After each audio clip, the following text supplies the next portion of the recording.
I'm afraid of the ocean.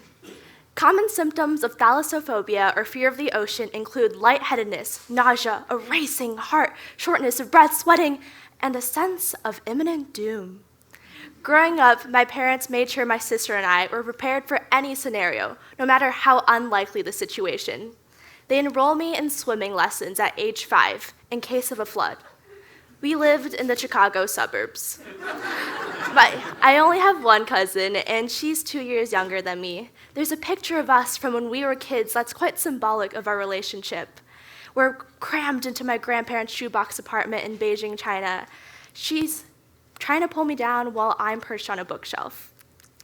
During the pandemic, May of 2021, I moved back home, jobless, and unsure of what to do next. My parents sit my sister and I down at the dining room table. "Remember your cousin?" they ask. "The one who's more successful, the prettier one, the favorite grandkid?" "Of course I do." "Remember your cousin?" they ask. "She passed away this March." My mom and sister, who have never met my cousin, cry. I don't know how to feel anything. And I have a confession. I'm not actually afraid of the ocean.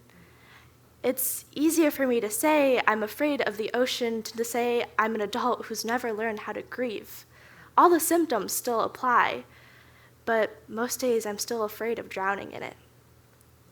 When I moved across the country to study social documentation at UCSC, I never imagined grief would follow me here.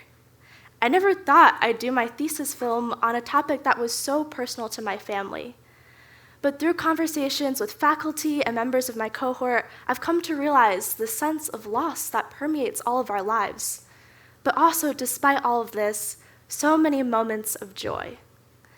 I'm hoping that by creating a short documentary film about my family's journey of loss and healing, both here in the US and across the ocean in China, that it'll be able to help others, especially those in communities where mental health is not prioritized with their own processes of healing.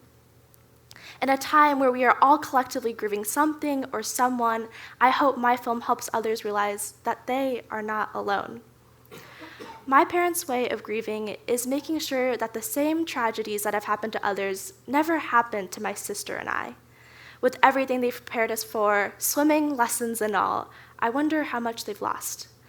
With my film, I'm diving in headfirst so that maybe, just maybe, we don't have to live our lives pretending like grief doesn't exist. But maybe that's what grief is. Thank you.